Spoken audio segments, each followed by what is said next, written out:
Takao.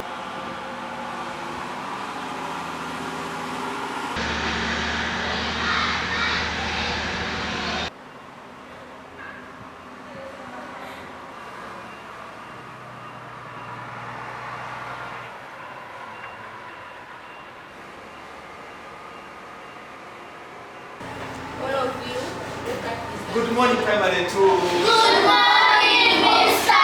Chislahabas. How are you? We are fine, thank you, Mr. Chislahabas. Thank you for coming back. Thank you, Mr. Chislahabas. Sit down. Thank you, Mr. Chislahabas.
Amanya agange nze Kisira Herbert Nelson, Deputy Head Teacher, Bishops East Primary School 1 e Mukono ku Lusozi. Ku Bishops East abazadde bajja naye batono. Mu kilaasi y'abaana nga 9 saano bw'ogenda mu kati mu abaana nga 15. Ensonga evuddeko ekyo kireka abazadde baavu nnyo ebikozesebwa bibalemye. Bwe twagala tubalinze naye abaana tebalina bitabo. N'abazze azze n'ekitabo kimu tana peeni talina njejo ate nga alina okuba nga alusanga mulaba kye tusanze katulindeko tulabe maybe enkya bayinza okweyongerako naye nga embeera si nnungi okutwaliza wamu. Obuzibu buvudde ku kyolowooza? Obwavu bungi nnyo. Abazadde abamu nabadde entambulatambulako olweggulawo mu tawuni yaffe abo naye nga gubagamba nti daazini y'ebitabo 8,000 adduka buddusi taddamu ate ng'omwana ogenda ku ssomero. So obwavu kyekikulu, obwavu bungi. Sebagala Christopher omukulu w'essomero lya Bishop East 1 e Mukono. Ekyamazima twabubaza Katonda olw'obulamu bw'atuwadde ate n'abaana Mukama bye yatuwa n'abazadde Mukama bye yatuwa batuwadde abaana mu ssomero lino. Essomero lino lya Church of Uganda naye nga lyambako gavumenti. Tubaza Katonda nti Mukama atuwadde abaana bangi. Essomero lino kwenyogerera tuyingira abaana nga 10 mu ssomero. Twawumuza abaana nga 98 tutegeeza turn-up nnungi nnyo. Abaana abazadde balyagadde ate era abalwadde ebyetaagisa. Ettaamu eno ekkanisa olwaleero nga 5 okukomawo kw'abaana mu ntandikwa teringa eya bulijjo ekyamazima. Kubanga ku baana be tulina ndowooza ni afu tennakuwera. Kitegeeza olwawo entunudde tunuddemu abaana balinga 305 abaakadde abakomyewo olwaleero. Kitegeeza bakyali batono ati ttaamu yakuyita. Naye abaana buli gw'obuuza munnaaliwa neiba waaliwo mu kilaasi bizibu ebyo bifaanagana. Abamu bitabo tebanafuna, abamu tebanafuna yunifoomu, abamu engatto, abamu biki. Naye nga ekyamazima tusuubira nti wiiki wenaggwerako banaaba bakomyewo bonna naye nga ekizibu kati kitusanze naddala mu ntandikwa ebyetaago bya bbeeyi. Ebitabo byalinnye, buli kimu emmere y'abaana gye balya byalinnye, buli kimu kya bbeeyi. Ate nsomye olwaliro amawulire ga New Vision abaana mumusomyeko gavumenti esazeeko mu nsako gye badde etuwa ku nsimbi ez'abantu bonna basome mu primary ne mu secondary.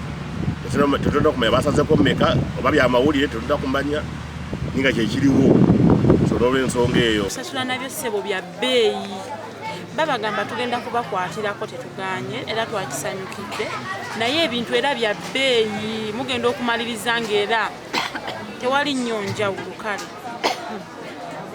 tewaba nnyo njawulo naye okusinziira nga ensawo zaffe we ziyimiridde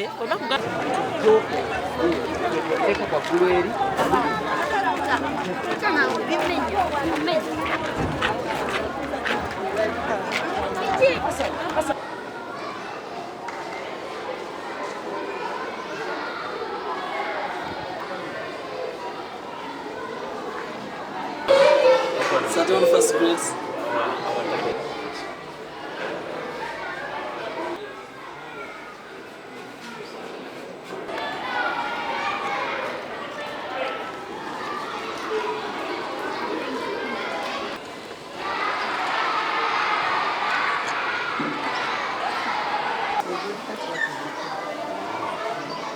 Kati ffe ng'abaakaana njagala okwebaza bazadde baffe abakomezaawo abaana era nga njagala okubiga n'abo abakyaliyo nti temuleka abaana kubeera waka ffe tetwasazeewo mu mbeera eno ey'essente nti nzibu nnyo eruyi n'eruyi twasazeewo twogere n'abazadde nti oyo yenna alina ky'alina mu ngeri ng'ey'emmere aba alinayo muwogo aba alinayo kawunga atuwe tukibalemu ssente abaana balina okutuula waka kubanga abaana balina okusoma bannange so ntuwa ebintu mu bukalu bagamba mu bukalu mutuwa ebintu ebikalu bibalemu essente oba nku omwana asome okusinga okumuleka nga atudde ewaka okusinga kino ekintu olowooza kivudde ku ki maama ekintu kino kivudde ku ngeri covid abazadde abasinga emirimu gyabagwako n'abo abaddayo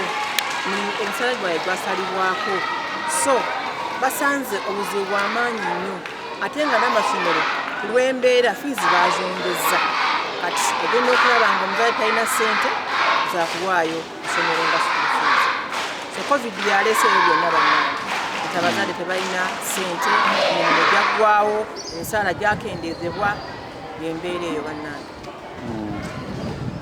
eri abazadde baffe bonna n'abalala bonna mu nsi yaffe wano e Uganda nti ekirabo ky'olina okuwa omwana wo kyakusoma so nga nsaba nti abaana temubaleka kutuula waka mukomyewo abaana ku masomero basome kubanga kyekyobugagga ky'osobola okuwa omwana wo era nga njagala okukubiriza abakulu b'amasomero tuwuliziganye n'abazadde baffe tubategeere embeera gye balimu tusobole okuba nti bakomaawo ku masomero abaana basome akatwongezeeko bannange abali mu private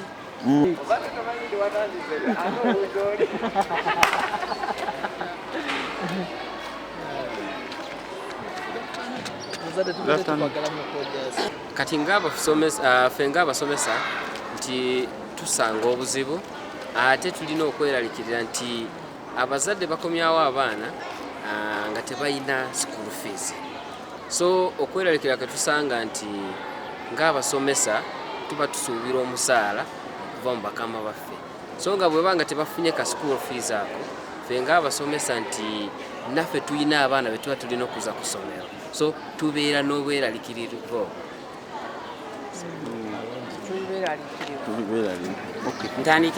tutandikirawo tuli beeraliikirivu olw'ebino ojja kwesanga omuzadde aleese abaana abakomezaawo taleese wadde kintu kyonna kwegamba gwe omusomesa n'osanga obuzibu osanga abaana mu kiraasi bangi n'olowooza nti abaana abo basasudde ssente mu ofiisi ate nga tebasasudde niweesanga obuzibu ne head teacher gwe omusomesa oyagala omusaala nenga toyina kolaba n'otunulatunula ne weeyisayisa ku ofiisi nenga toyina kyolaba so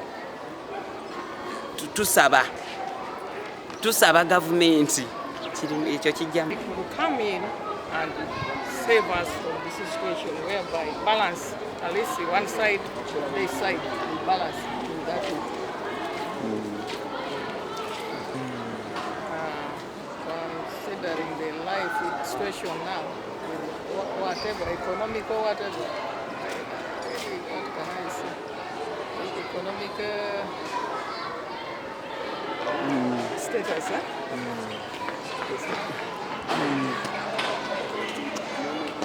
When we look at home problems, plenty. Now, again, when it comes to school issue also, you get that parents are struggling. Particularly, I'm not a worker, I'm just staying at home, though I was a worker one time, but I was retired. Now I'm taking care of the grant, but their mother, as a single parent, is also trying to look around, but things are not good. Things are not good. Which advice can you give to what can you ask the government in such situations which are successful? My request to the government maybe if consider